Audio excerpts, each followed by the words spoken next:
হে বন্ধুরা, welcome to another video, another episode.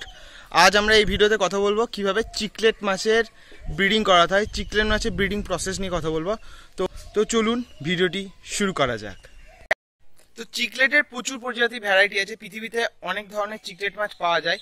এদের ভ্যারাইটিটা এতটাই বেশি, মানে হিউজ অ্যামাউন্টের স্পিসিস চিকলেটে পাওয়া যায়। আমরা এখানে সব স্পিসিসের নয়, কিছু স্পেসিফিক চিকলেট স্পিসিসের কথা বলবো, যেগুলো কমন স্পিসিস, যেই স্পিসিসগুলো মোস্টলি আমরা অ্যাকোরিয়ামে রাখি এবং যার দামও খুব বেশি হয় না। যেমন নর্মাল যারা নাম বলা হয় বানানা চিকলেট, যাকে বলা হয় ল্যাব চিকলেট, এরকম টাইপের অনেক ধরনের চিকলেট আছে যাদের আমরা কেয়ার নিয়ে কথা বলবো। শুধু তাই নয়, এবং তাদের ব্রিডিং প্রসেসটা নিয়েও বলবো, কি করে ব্রিডিং করতে হয়, কিভাবে করতে হয় সেগুলো বলবো। আর ট্যাঙ্কটা কতটা বড় হবে সেগুলো ডাইরেক্ট আপনাদেরকে দেখাবো। তো চলুন সেখানে যাওয়া যাক।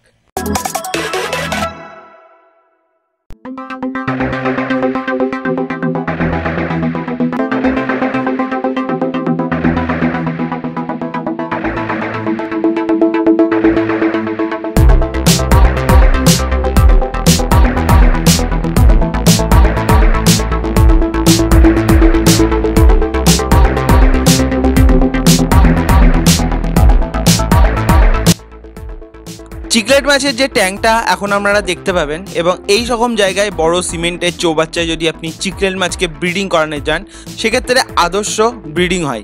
যেখানে সেট আপটা প্রপার মেনটেন করা যায়, জলের পিএইচ প্রপার মেনটেন করা যায়, এবং জলের মধ্যে কিছু এক্সট্রা জিনিস আপনাকে অ্যাড করতে হয়। সেগুলো হচ্ছে এদের হাইডিং প্লেস। চিকলেটকে একটা হাইডিং প্লেস দেওয়া অত্যাবশ্যক। তা না যদি না হয়, যদি আপনি তাদেরকে হাইডিং প্লেস না দেন, তাহলে তারা স্ট্রেসে চলে আসে, এবং স্ট্রেসে চলে এলে তারা সাধারণত দেখা যায় তাদের ডিমগুলোকে খেয়ে ফেলে বা তারা ব্রিডিং করে না। তো এক্ষেত্রে যে সকল চিকলেটসগুলোর আমি এখানে দেখাবো বা দেখতে পাবেন, সেই রকম চিকলেটসগুলোর এরকম বড় বড় চৌবাচ্চা আপনাদের রাখতে হবে। এরকম চৌবাচ্চার সুবিধা কি, এখানে চৌবাচ্চার জলটা প্রপার মেনটেন থাকবে, খুব বেশি লাইট পড়বে না, যতটা দরকার ততটাই লাইট পড়বে। এরকম জায়গা যদি আপনি জোগাড় করতে পারেন, সেক্ষেত্রে আপনি চিকলেট মাছের ব্রিডিং খুব সহজে করে নিতে পারবেন। এবার বলি চিকলেট মাছের ব্রিডিংটা কীভাবে করতে হয়। এক ঝাঁক চিকলেটস আছে, চিকলেটস কখনোই একা খুব বেশি দেখা যায় না। যে সকল চিকলেটস এখানে আপনি দেখতে পাচ্ছেন, এদেরকে একা খুব বেশি দেখা যায় না। এদের অ্যামাউন্টটা সবসময় ঝাঁকেই থাকে, অর্থাৎ এরা শোলফিশ সেই ক্ষেত্রে বলা যেতে পারে। তো এরা যখনই একটা ঝাঁকে এতগুলো চিকলেটস যেগুলো এখানে আছে, তাদের মধ্যে এবার যারা ব্রিডিং করার জন্য রেডি হয়ে গেছে, সেগুলো আপনারা কি করে দেখবেন, নেটিং করতে হবে বা নেট দিয়ে সেগুলোকে তুলতে হবে।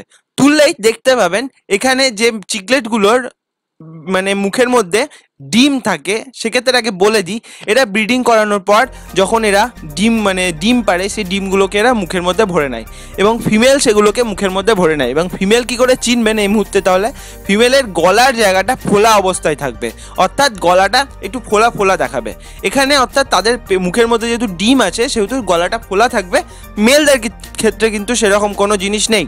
মেলদের গলার কাছে কোনো ফোলা অংশ বা ফোলা ভাব দেখতে পাবেন না, এরা নর্মাল যেমন দেখতে ছিল সেরকমই দেখতে পাবেন।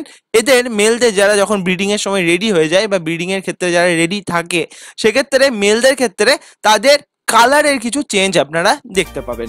যেমন অনেকে পেন্সিল চিকলেট বলা হয়, লোকাল নাম আমি বলছি যাতে সবার বুঝতে সুবিধা হয়। পেন্সিল চিকলেট বা জেব্রা চিকলেট, এরকম টাইপের অনেক চিকলেটস আছে যাদের ক্ষেত্রে মেলদের, যারা ব্রিডিং সিজনের মেলরা আছে, তারা পুরোটাই কালারটা চেঞ্জ হয়ে যায়। পেন্সিল চিকলেটের কি হয়, কালো আর ইয়েলোতে স্পটেড থাকে। যখন মেলগুলো ব্রিডিং সিজন আসে, তখন মেলটার গায়ের ওই যে হলুদ কালারটা পুরোটাই দেখা যায় কালো হয়ে গেছে। তো এইভাবে এদেরকে চিহ্নিত করা যেতে পারে।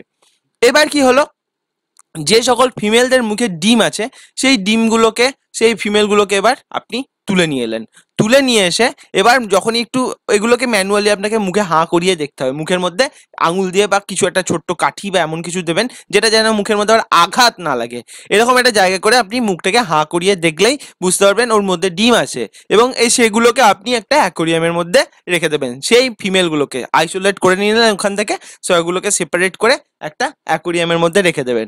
এবার তাদেরকে নর্মাল যদিও এই টাইমে ওরা খাওয়া দাওয়া খুব বেশি করে না, তবুও অল্প করে খাবার দেবেন, ঠিক আছে। 1 থেকে 1.5 দিন পর ওই ডিমগুলো অটোমেটিক্যালি হ্যাচ করবে।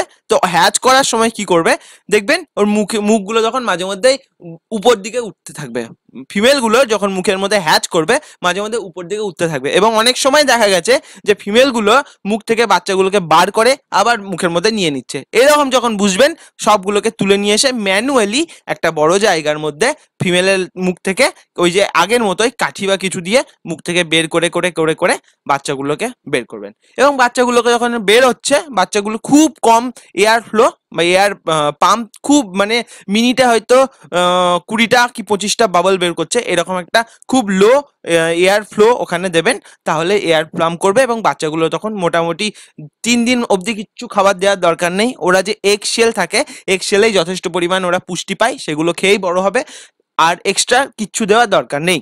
তো এরপর আপনি এদেরকে ইনফোসোরিয়া, ডাফনিয়া এবং গুঁড়ো মাছের খাবার খাওয়াতে পারেন। তো আজ এই পর্যন্তই। ভিডিওটি যদি আপনাদের ভালো লেগে থাকে ভিডিওটিকে একটা লাইক করবেন, আর এখনও যদি আপনি আমার চ্যানেলকে সাবস্ক্রাইব না করে থাকেন এখনই গিয়ে নিচের লাল বাটন টিপে সাবস্ক্রাইব করবেন। আজ আসি, দেখা হচ্ছে খুব তাড়াতাড়ি, ততদিনের জন্য গুড বাই।